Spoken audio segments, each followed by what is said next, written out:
covering news across your hometown. We're working hard for you.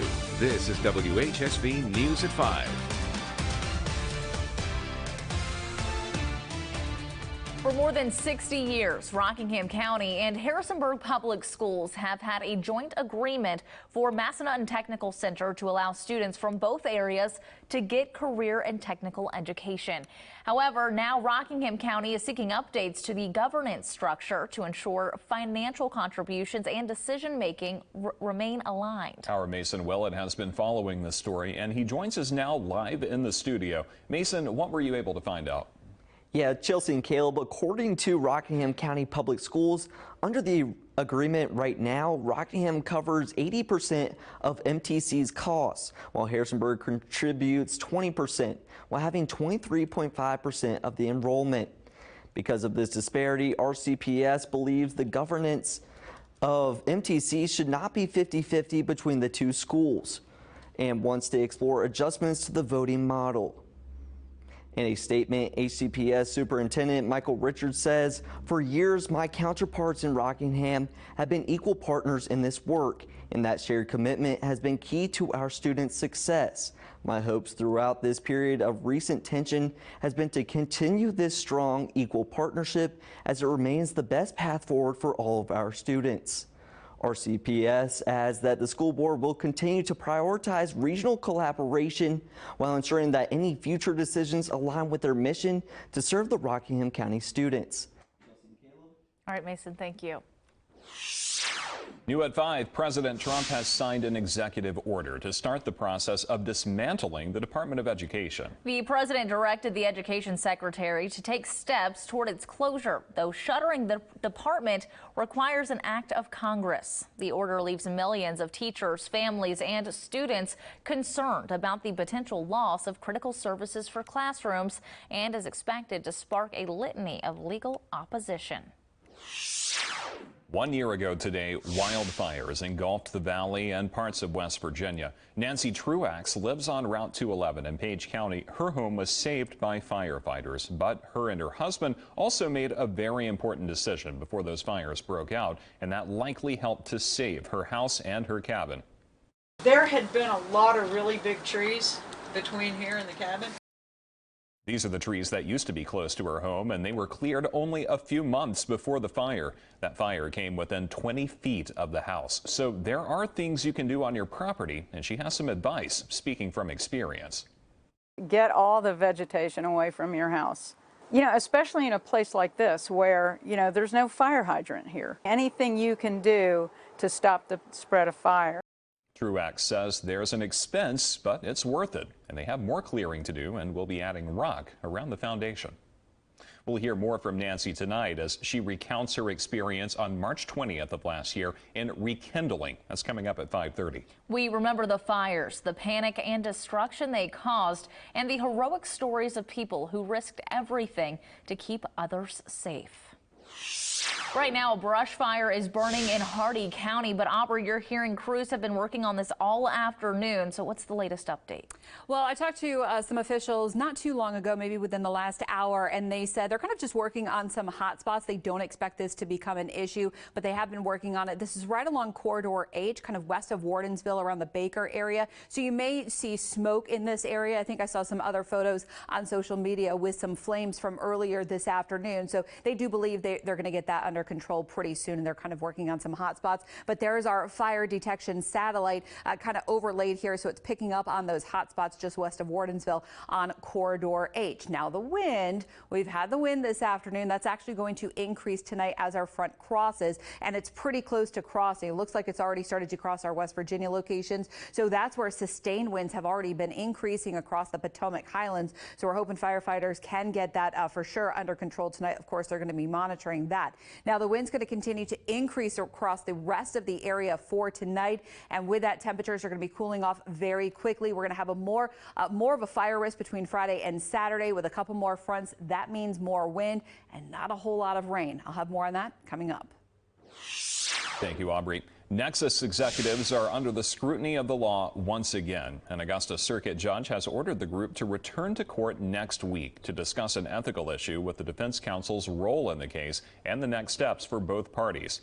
In a letter to counsel, the judge denied the defendant's request to appear at the hearing over phone. The request initially made because the defense attorney representing 2 of the 3 defendants reported major health issues that bar him from working, according to a Virginia Beach doctor. And he said, quote, "This is getting ridiculous," when talking about the numerous amounts of continuances in the case, ordering the trial to happen on August 4th, with or without representation.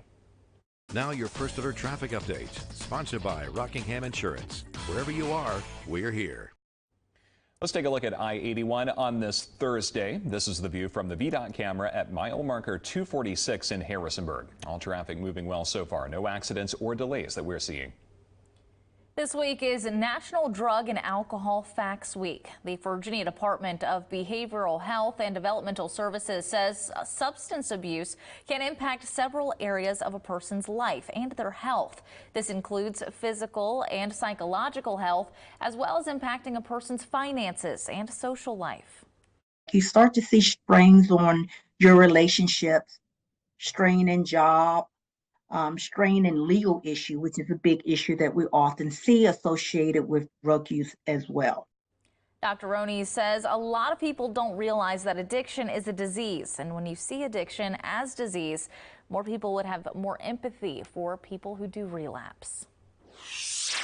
Scientists from all over the Southeast gathered in Harrisonburg today to present their work in the field of geoscience. The Geological Society of America hosts section meetings to help connect up incoming geoscientists with established researchers in the industry. Our Mike Staley has the details on some of these students' ambitions and how this event will help the friendly city as well. The history part about it was what I was most interested about. So yeah, it's really neat to do all this research and kind of determine throughout it, like, what turns out to be true, and do we find anything new? Geoscientists from all over the South got away from their microscopes and their research to gather in Harrisonburg today and discuss their findings from multiple studies they've done, and some were a bit nervous. This is my first poster that I've ever presented. And some of them have been working on their study for years. This event allows both college and high school students to find their passion for the industry. And the Geological Society of America says student support is critical as the industry develops. Like a lot of skilled labor, the geosciences is going to be experiencing a labor shortage coming up. There's a lot of geoscientists that are retiring, and we need a lot of them graduating to fill that pipeline. This isn't all the pollen I came across, but it's are the key players. Over 700 people registered to come to this section meeting, meaning 700 people need to find a bite to eat or look around the shops in the friendly city. So event organizers say it will probably get busy in Harrisonburg this week, even though JMU is on spring break. Working hard for you, Mike Staley, WHSV. When the news at 5 continues, we hear from a veteran who turned her experience in the Navy into a top job in renewable energy in honor of Women Veterans Week. And after that, well, we have a couple of cold fronts coming in over the next several days, but unfortunately just not much rain. I'm going to show you what you can expect after the break, but if you're sensitive to pressure changes, you get migraines or achy joints, you're going to feel this a little bit over the next couple of days into the weekend and next week. March is Women's History Month, but this week in Virginia is Women Veterans Week. It's a time to celebrate women out of service who continue to pave the way for future generations. One of those women is Lourdes Spurlock, the ultimate girl boss, supermom, and former nuclear engineer. Spurlock left the Navy after 6 years of service, but she's still breaking barriers, leading the way for women in renewable energy. This is March's installment of Valley of Valor. I'd say less than 300,000 in the population of America serves in our enlisted Navy. Less than 10% of that are qualified to operate nuclear reactors. Less than 0.5% are females. Lourdes Spurlock lives in Harrisonburg, but she's been all over. Born in the Philippines and raised in New Jersey, She graduated high school a shy 18-year-old. Some kids definitely know what they want to do when they grow up, and they also really know what they're good at. And I was not one of those kids. I was really nerdy. I was not athletic. It was joining the Navy in 2006 that helped her break out of her shell. I thought the military was a great opportunity to see the world and also to find myself and figure out what I was good at. Turns out Spurlock was good at one of the hardest jobs in the Navy. She worked as a nuclear electrician's mate, where she maintained and operated the electric plant of a nuclear-powered aircraft carrier.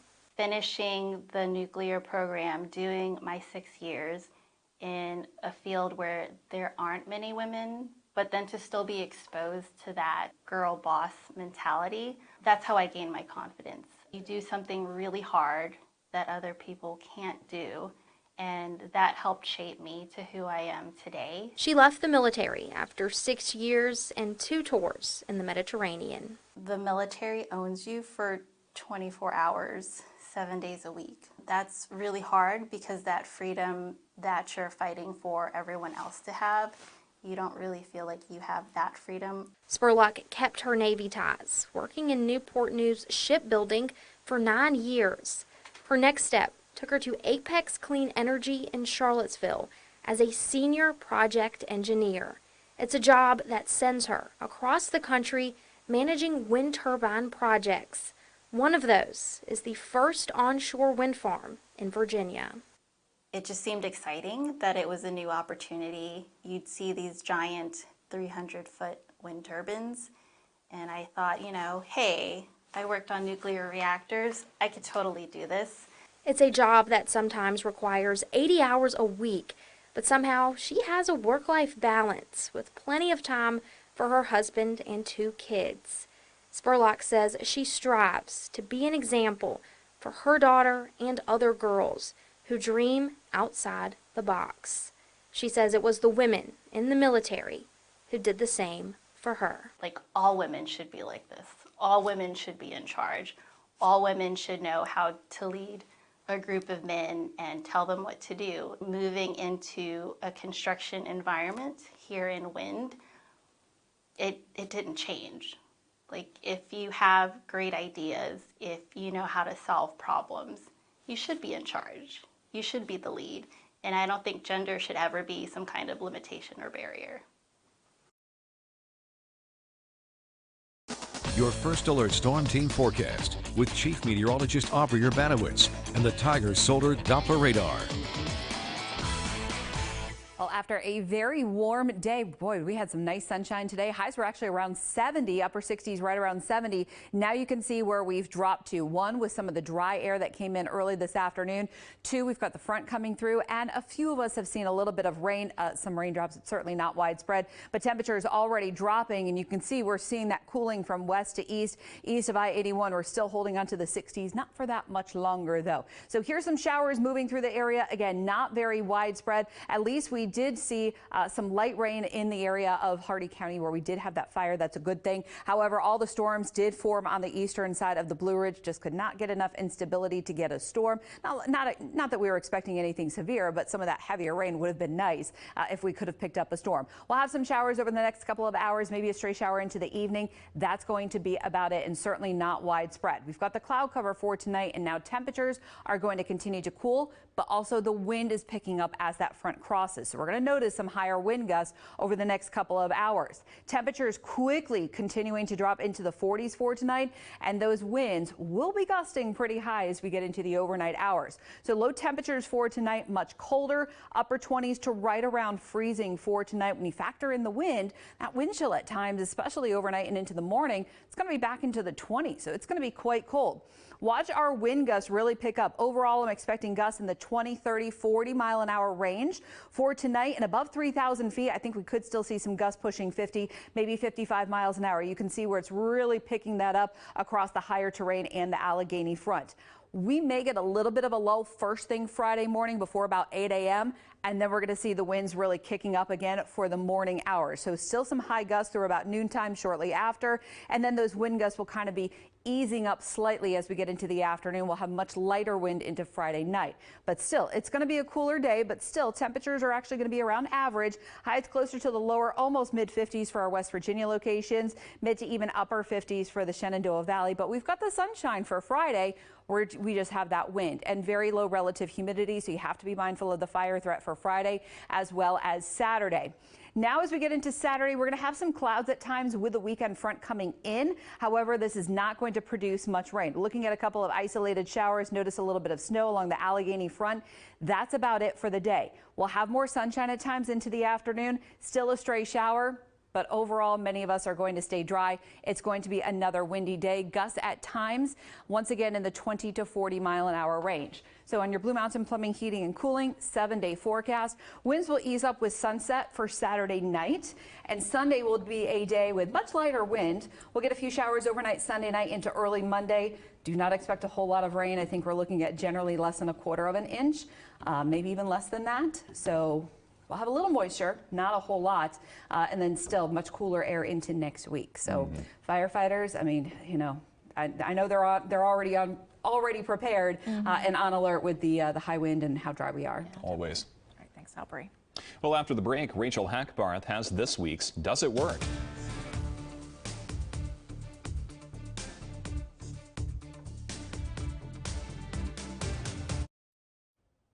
Well, the inside of your vehicle can get dirty quickly, but sometimes there just isn't enough time in the day to make it to the car wash. Yeah, but could a portable and cordless vacuum be your cleaning solution when you're in a time crunch? Rachel Hackbarth tests out the AeroVac in this week's Does It Work? This is the AeroVac's V15 Pro version. It's a vacuum and air blower all in one. $97 gets you this bundle. You could say Boone Downing is in need of a trip to the car wash after some recent winter weather. It's extremely filthy. It's disgusting. We're going to see if we can get rid of some of that dirt and salt with this. It's a portable, rechargeable, and cordless cleaner. It's a fancy box. It seems very heavy. There's around 10 pages of instructions showing us how to use our vacuum. We're gonna wing it. We didn't need those instructions. We don't need instructions. We just need about 15 minutes. This button allows us to adjust the suction strength. That'll do some damage. What level are you using? I'm on the turbo or the second level. Okay, it's working. The AeroVac is quickly making a difference. Is it getting the crumbs up? It's getting all the dirt and the rocks. But the buttons are a little touchy. Oh, whoops. That was user error. That was my fat thumb. Boone finds different attachments work better for different areas of his vehicle. This attachment probably isn't the best if you have a pet or you love to shed. How's it working compared to, like, say, a car wash vacuum? Okay, it doesn't have that much power, but for being like a, handheld, I mean, it's picking up like little pebbles, so it's got some power. Here's what's in our trash canister. Is it enough for Boone to say it works? I think it works. Are you shocked by how well it worked, or what do you think? Kind of, because my car is pretty messy. I kind of want it. For Does It Work, I'm Rachel Hackbarth. What do you think, Chelsea? I don't know. I think it's a little pricey, but, and it's so small. So how much can it really pick up? It would be like, how often would you have to dump it? Right. And, get back to work kind of thing. I have two takeaways from this. One is the bark seems worse than the bite, right? You crank it up and it gives you that noise and the sound effect, but it doesn't really suck up gravel all that well. And the other thing, for $97, it better suck the floor mats off of the floor. Like, that's just ridiculous to me. It's a little pricey. Does it work? Yes, but not for the price. So. Yeah. All right. We'll be right back. A picturesque Shenandoah County landmark known as the Knob, which was privately owned until 2018, is now more accessible to hikers. Coming up on the news at 6, our Olivia Whitehouse takes a closer look and has some of the future improvements hikers can expect to see. Always great to see new and improved hiking spots around the area. That's a great spot, too. Oh, yeah. It looks nice. All right. I'll have to get up there. All right. Yeah, I mean, we're basically to hiking weather now. You know, just keep in mind up in the mountains, it's a little more windy and also much cooler. One thing I do want to point your attention to is the drought monitor, which was released today. You can see no change. So most of the area back into that minor to moderate drought, and we don't have significant rain on the way. So you have to use caution and just be mindful that, you know, we got to be careful once again this year, as always, but spring wildfire season will continue. Now, temperatures are going to be a little up and down over the next couple of days. We've got that fire risk Friday and Saturday because the high winds really kick in tonight. They're going to be increasing tonight. They stay elevated for Friday and all day Saturday. Sunday, we will not have the high wind. More in your WHSV weather app. Always good to have that handy. Thanks for joining us for the news at 5. Now stay with us. Rekindling, a look back at the 2024 wildfires is next. Have a good night.